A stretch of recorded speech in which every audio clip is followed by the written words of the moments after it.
दोस्तों, ज्ञान का पिटारा चैनल में आपका बहुत बहुत स्वागत है। तो दोस्तों, आज मैं मेरे वीडियो लेक्चर की दूसरे लेक्चर में जो सीरीज में लेकर आया हूँ उसके बारे में मैं आपको बताने जा रहा हूँ कि कंपनी का मार्केट कैप क्या होता है एंड उसका पी रेशो कैसे कैलकुलेट किया जाता है। मैं वन बाय वन एक एक चीज़ जो भी इसकी टर्मिनोलॉजी होती है, इसके मतलब बारे में होते कंपनी के जो भी शेयर के पार्ट होते हैं, market cap, P ratio, PB ratio, earning per share, हर एक चीज़ आपको बताता जाऊँगा। इसलिए मेरे इन वीडियो को आप बिल्कुल भी स्किप मत कीजिएगा और वन बाय वन इनको देखते रहिएगा, जिससे कि आपको इसके बारे में कंप्लीट नॉलेज हो जाएगा। तो दोस्तों, मार्केट कैप क्या होता है इसके बारे में आपको बताता हूँ कि किसी कंपनी के मौजूदा शेयरों की कुल मार्केट वैल्यू को दर्शाता है, यानी कि मौजूदा समय में उस कंपनी की बाजार कीमत कुल कितनी हो सकती है। क्योंकि शेयरों को खुले बाजार में पब्लिक की ओर से खरीदा और बेचा रहता है, तो शेयरों की कीमत में उतार चढ़ाव के हिसाब से किसी कंपनी के मार्केट कैप में भी उतार चढ़ाव आता रहता है। तो मार्केट कैप का कंपनी और उसके संसाधनों की वास्तविक लागत से कोई मतलब नहीं होता, वास्तव में कंपनी के लाभ कमाने की संभावनाओं से प्रभावित होते हैं। जैसे कि मैं आपको बताता हूँ कि किसी कंपनी के मार्केट कैप की गणना कैसे की जाती है। तो उसको कैलकुलेट करने के लिए हम किसी कंपनी का मार्केट कैप तय करने के लिए उस कंपनी के एक शेयर की कीमत को कुल बेचे गए शेयरों से गुना करके निकाला जाता है। इसका फॉर्मूला इस प्रकार होता है। तो मार्केट कैप का फॉर्मूला ये है, M C equals to N into P. तो यहाँ पे एम सी जो होता है आपका मार्केट कैप होता है, यहाँ पर एन जो होता है उस कंपनी के मौजूदा कुल शेयरों की संख्या को दर्शाता है कि प्रेजेंट टाइम पे उस कंपनी के कुल कितने शेयर हैं, और पी उस कंपनी के एक शेयर की मौजूदा कीमत को दर्शाता है। तो उदाहरण के लिए हम दोस्तों बताते हैं कि किसी कंपनी के कुल 10 लाख शेयर बेचे जा चुके हैं, तो अभी उस कंपनी के मौजूदा शेयरों की कुल संख्या कितनी है, 10 लाख, एंड 10 लाख उसके मौजूदा शेयरों की संख्या है। इसके बाद पी इस कंपनी के एक शेयर की मौजूदा कीमत को दर्शाता है, और उसके एक शेयर की कीमत यहाँ पर बताई जा रही है 3,000 रुपये। यहाँ पर 3 गलती से लिखा गया है, जब एक शेयर की कीमत है 3,000 रुपये।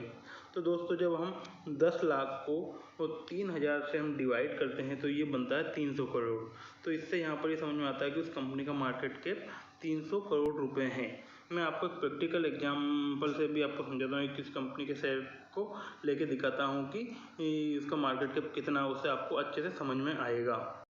तो दोस्तों, यहाँ पर मैं आपके लिए लेकर आया हूँ जो है टाटा कंज्यूमर प्रोडक्ट। तो दोस्तों, टाटा कंज्यूमर के करंट प्राइस जो अभी चल रहा है वो 781 रुपये चल रहा है। 781 रुपये इसका करंट प्राइस चल रहा है, और इसका मार्केट कैप यहाँ पर बताया गया है दोस्तों। इसका मार्केट कैप है 72,005 रुपये, 72,005 रुपये है। इसका पी रेशो 104 है, और इसके नंबर ऑफ शेयर जो अभी तक जारी किए गए वो 92.16 करोड़ रुपए हैं। तो दोस्तों, मार्केट कैप निकालने के लिए हम क्या करते हैं कि आपको बताया था, मैंने फॉर्मूला बताया था। क्या फॉर्मूला बताया था कि मार्केट कैप बराबर number of share into current price जो शेयर की है, करंट प्राइस सीपी। तो ये निकालने के लिए दोस्तों अब क्या करेंगे हम, जैसे कि इस कंपनी ने अभी अपने शेयर जनरेट किए हैं वो 92.1 करोड़ है। तो 92.16 करोड़ को जब आप कंपनी के मौजूदा प्राइस 781 से इंटू करेंगे तो जो आपका मार्केट कैप आ जाएगा वो आ जाएगा 72,005 रुपये, 72,005 करोड़। तो ये इसका मार्केट कैप होता है। तो दोस्तों, ये आपको यहाँ से अच्छे से समझ में आ गया होगा कि कंपनी का मार्केट कैप क्या होता है और उसको कैसे निकाला जाता है। जो दूसरा महत्वपूर्ण फैक्टर जो मैं आपके लिए लेकर आया हूँ वो है पी रेशो। इसका मीनिंग क्या होती है, इसकी इन्फॉर्मेशन में इस वीडियो में दी जाएगी। किसी भी कंपनी के शेयर खरीदने से पहले कई वस्तुओं को ध्यान में रखना होता है। इनमें से पी रेशो काफ़ी महत्वपूर्ण है। बड़े निवेशक, बैंक, हेज फंड्स, विदेशी संस्थागत निवेशक आदि की बाजार में खरीदारी और बिकवाली में उस कंपनी की वर्तमान और भावी पी रेशो का भी महत्व होता है। पी रेशो किसी कंपनी के शेयर के वर्तमान भाव को उस कंपनी के द्वारा पिछले एक वर्ष में प्रति एक शेयर पर हुई कमाई से भाग या डिवाइड कर पता किया जाता है।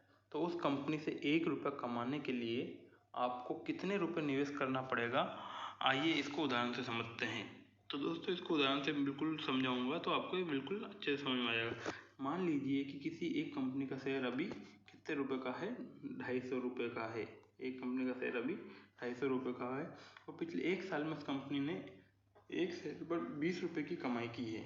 20 रुपये आपका क्या हो गया है, अर्निंग पर शेयर हो गया है। तो 20 रुपये इनको हम अर्निंग पर शेयर भी कहते हैं। अब इस कंपनी का पी रेशो निकालने के लिए हम 250 का 20 से भाग देंगे।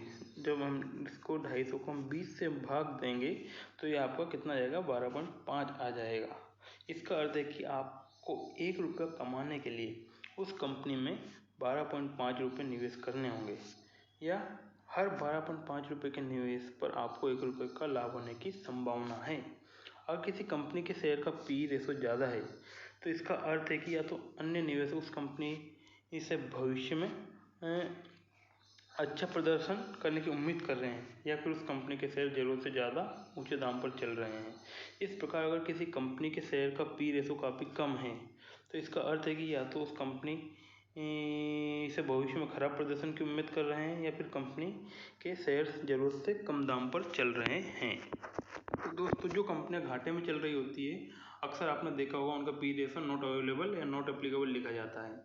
आमतौर पर किसी कंपनी का पी रेशो उसकी प्रतिस्पर्धी कंपनियों के पी रेशो से मिलाकर देखा जाता है। जैसे यदि स्टील कंपनी का पी रेशो दूसरी स्टील कंपनी के पी रेशो से मिलाकर देखा जाता है, ना कि किसी टेलीकॉम या पेट्रोलियम कंपनी के पी रेशो से मिलाना चाहिए। यदि निफ्टी कंपनियों का पी रेशो काफ़ी कम होता है तो अक्सर बिकवाली आती है, तो अक्सर खरीदारी आती है, और यदि उनका पी रेशो बहुत ज़्यादा होता है तो अक्सर बिकवाली आती है। कई कंपनियों के प्रमोटर शेयर भाव के अपने फ़ायदे के लिए घटाने बढ़ाने के लिए सही आंकड़े प्रस्तुत नहीं करते, इसलिए सिर्फ पी रेशो के बल पर ही शेयर खरीदने बेचने का निर्णय नहीं लेना चाहिए। तो दोस्तों एक मैं बात बता रहा हूँ कि आपको ये फैक्टर तो देखना बहुत ज़रूरी है कि पी रेशो, मार्केट के हर एक चीज़ देखना चाहिए, बट इन्हीं के बल पर ही आपको शेयर खरीदना बेचना नहीं चाहिए। इनके साथ साथ कंपनी के फंडामेंटल्स को आपको देखना बहुत ज़रूरी है कि कंपनी की बैलेंस शीट आपको पढ़ना आना चाहिए। तो कंपनी हर क्वार्टर में कैसा परफॉर्म कर रही है वो आपको पता होना चाहिए। उसके बाद ही आप उस कंपनी के शेयर को खरीदें या बेचें, क्योंकि अगर आप बिना फंडामेंटल को ही ध्यान में रखकर पी रेशो को देख के बल पर अगर शेयर को खरीदेंगे तो आपको घाटा उठाना पड़ सकता है। तो दोस्तों मैं आपको और सिंपल टर्म में उस एग्जांपल से जो समझा देता हूँ कि पी रेशो कैसे कैलकुलेट किया जाता है। तो जैसे कि दोस्तों मैंने आपको बताया था कि इस कंपनी का जो है टाटा कंज्यूमर प्रोडक्ट का करंट प्राइस अभी चल रहा है 781 रुपये। तो इन 781 रुपये इसका करंट प्राइस है। इसको जब हम इसके अर्निंग पर शेयर इसका ईपीएस आपको यहाँ पर बताया गया है। इसका ईपीएस है लगभग 7.5 रुपये। इसका ईपीएस है 7.50 रुपये है। तो जब हम इस के करंट प्राइस 781 को हम 7.50 से डिवाइड करते हैं तो इसका पी रेशो लगभग 12.5 के, तो इसका पी रेशो आता है लगभग 104 के आसपास आता है पी रेशो। तो इसको इस तरीके से आप कैलकुलेट कर सकते हैं पी रेशो को, करंट प्राइस डिवाइडेड बाय एक शेयर जो कि साल भर में कितनी कमाई करता है, अर्निंग पर शेयर से जब हम डिवाइड कर देंगे तो इसका पी रेशो आ जाएगा। तो दोस्तों आज मैंने आपको 2 चीज़ें बताई है, market cap and P ratio. अगले वीडियो में मैं आपको पीबी रेशो निकालना बताऊंगा एंड उसकी बुक इंटरप्राइज वैल्यू क्या होती है इसके बारे में मैं आपको बताऊंगा डिटेल में। तो मेरे वीडियो को देखते रहिए और इसको स्किप ना कीजिए। अगर आप इसको स्किप कर देंगे तो आपको इसके बारे में बिल्कुल भी समझ में नहीं आएगा। तो मेरे चैनल को आप लाइक और सब्सक्राइब कीजिए। अगर आपको कोई डाउट है तो मेरे को कमेंट बॉक्स में भी बताइए ताकि मैं आपके डाउट को क्लियर कर सकूं, और मेरे चैनल को आप ऐसे ही सपोर्ट कीजिए और लोगों को शेयर कीजिए ताकि मैं ऐसे ही वीडियो आपको लाकर प्रोवाइड करवा सकूं। धन्यवाद।